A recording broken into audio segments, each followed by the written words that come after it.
raise taxes for the middle class in a Sanders administration.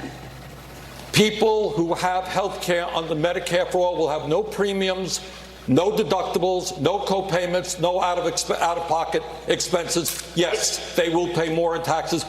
Well, guess what? More voters might be buying in. There's a new poll showing a majority of Americans would be okay with higher taxes for a national health care plan. My next guest thinks that would be a costly mistake.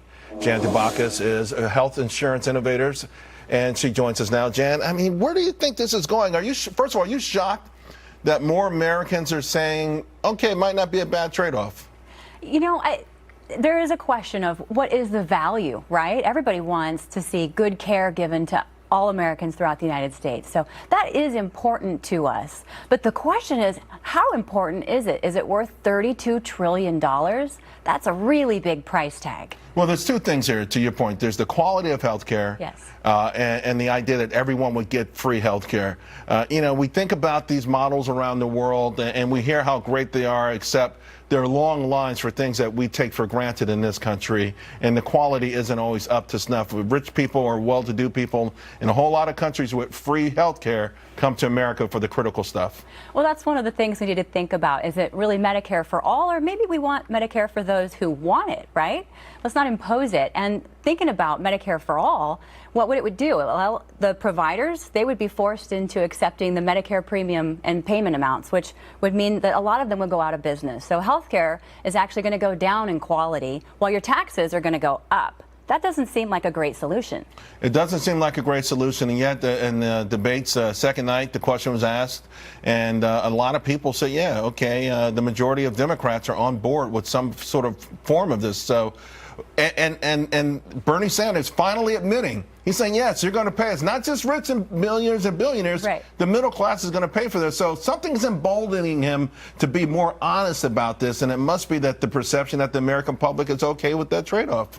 I think that there may be that perception, but if you break it down, there really isn't that big of a problem. We actually have a lot of solutions right now. 155 million people are covered by their employer plans, and they have relatively robust coverage. That's fantastic. We have 12 million people covered under ACA. We have 28 million people who are uninsured, but of those 28 million people, and that's what we're really talking about here, almost half of them are ACA subsidy eligible and Medicaid eligible. So really, when you get down to it, it's about 15 million people who need an affordable solution. Let's not throw out the 155 million people who are happy for those 15. Speaking of ACA, otherwise known as Obamacare. Yes. That was supposed to be the solution for all of this. You know, we started out with about 28 million people uninsured before ACA. We have about 28 million uninsured since then. And a lot of that is, you know, some of these states who many say might have gone into a Faustian deal because they got the first year the federal government paid, and now they have to pay. Some are saying expand Obamacare or expand ACA. Is that an alternative here? That is one potential solution. So what happened with ACA is that we just provided really rich benefits. We're enjoying some of those benefits, but what that meant was that it costs a lot. So there are some people who say, you know what, I don't afford it, I don't want it, I don't need it. What if we offered a plan that kind of scaled that back? We said catastrophic coverage. That might be something that would be much more affordable and attractive to the public. What about, though, the one issue, and they tried to get with the issue of people not wanting to buy it?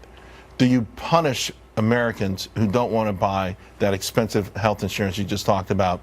A 22-year-old, you know, when I first started out in the business, for the first couple of years, I had a young daughter, and we had no coverage. I rolled the dice. I was working 100% commission on Wall Street, and I rolled the dice. I went without health care for about 2 years. Yeah. Well, there are more solutions than just health insurance in this healthcare reform debate. So the president just came out with the executive order for pricing transparency for hospitals. Let's bring the cost. That's going to help? I think it absolutely will. Here's an example. When ACA came out, they said you have to post the calorie count on restaurants that have more than 10 locations. We all thought that's a joke. That's crazy. No one's going to take it very seriously. But now when you go to Starbucks and you see 200 calories for that Frappuccino, makes you think twice, right? So. And you order it because you tell yourself you won't drink the whole thing. Hey, I got to let you go, but I do want to. So ultimately, though, there are better options than Medicare for all. There are better options for Medicare for all. Let's make it Medicare for those who want it. Thank you very much. Appreciate your expertise, and thanks for joining me on 4th of July. Appreciate it. Appreciate it.